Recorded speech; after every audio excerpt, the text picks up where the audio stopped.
We're just wrapping up at the Total Health Show, and I've got to listen to this gentleman here tell us about the top 10 toxins that we must avoid and why. Your name, sir, is? Professor Paul Connett, and I must explain that these 10 toxics are sort of very personal to me, involving campaigns I've been involved in.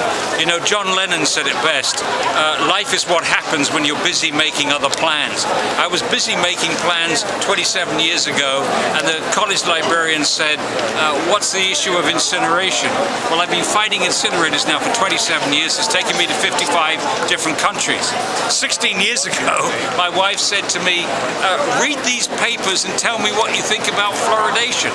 That was 16 years ago, culminating in a book called The Case Against Fluoride, and more recently a book called Zero Waste, A Revolution in Progress. But anyway, the 10 toxics, personal.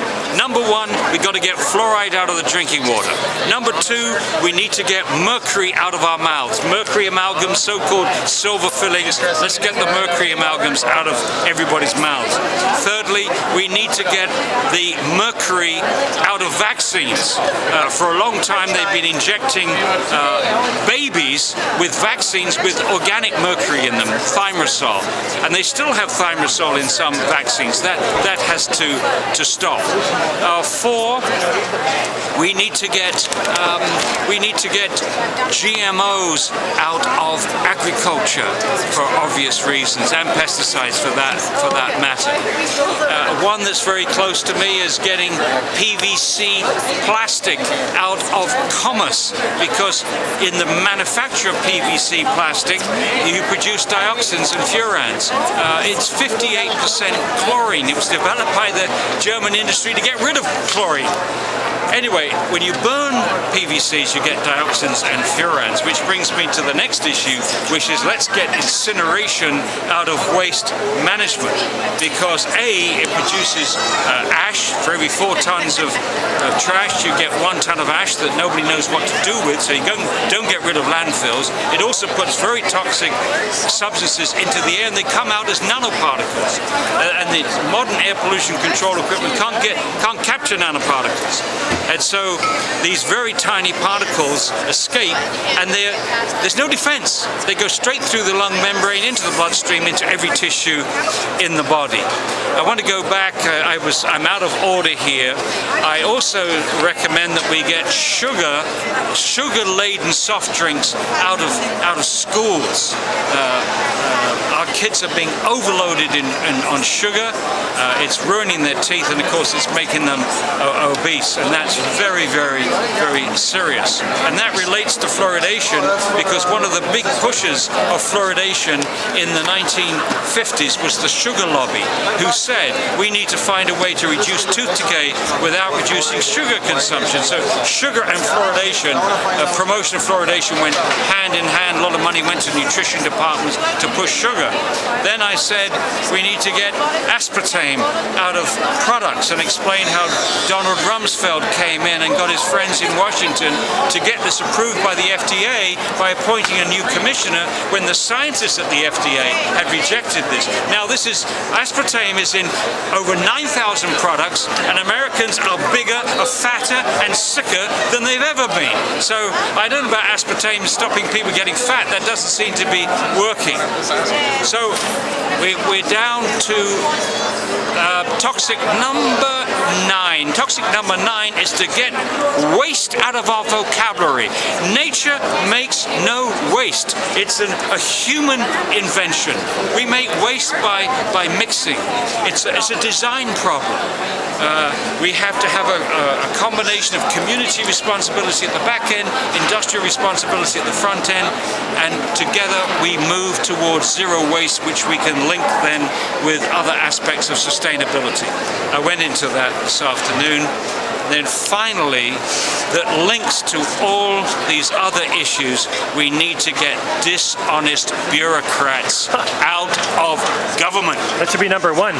Well, it is number 1 actually, but I left it as a little bit of a surprise as number 10. But it wasn't so much of a surprise after what we've heard at this conference with Dr. Shiv Chopra talking about Health Canada and other people, Jeffrey Smith talking about about the FDA and all the other agencies which have been bought off by corporations. But seriously, I guess we expect politicians to spin. It seems to be the nature of the game, to puff up your own position with PR and stuff.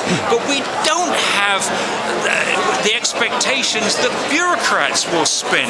Bureaucrats are civil servants. They're paid by the public to protect the public interest. They shouldn't be spinning. Whose interest are they operating when they spin? So when Health Canada lies about the safety of fluoridation and the effectiveness of fluoridation, whose interests are they serving? That's not their job. And if they're not prepared to defend their positions in an open public debate, I say get rid of them. I would go further than that. Not only the moment that a bureaucrat lies, there's no justification, there's no public interest that is served by a civil servant lying. And the moment they're caught lying or spinning, out they go. It should be absolutely recognized. If they lied, they're gone because they're no bloody good use to us. I would go further. Any scientist who is caught massaging, manipulating the literature, his research in the interest of industry as opposed to truth, he or she should lose their highest degree. In other words, when you give a PhD, and I'll give that as an example to somebody, it's a prestigious thing, and it means that it should mean that you're trustworthy, that you are an honest servant of science, that you are objective and truthful with your data. And the moment you're not, the contract is broken. Sorry, you've lost your PhD. Well, to find out more information about the truth of things, where do we go? What's your website? What do you recommend? The website is fluoridealert.org, but I would also recommend many other websites from people like Jeffrey Smith, whatever that's, Toxic Seeds, I think. But so many good speakers here this weekend. Cornucopia, another one. We've got to have organic food, and so on. But the most important thing is integrity. If we're going to teach one thing at school and colleges, it's always tell the truth. We have a chance. We have a chance when people are telling the truth. We're going to continue to make mistakes. We can't avoid mistakes, but they should be honest mistakes. Let's have integrity back in public life.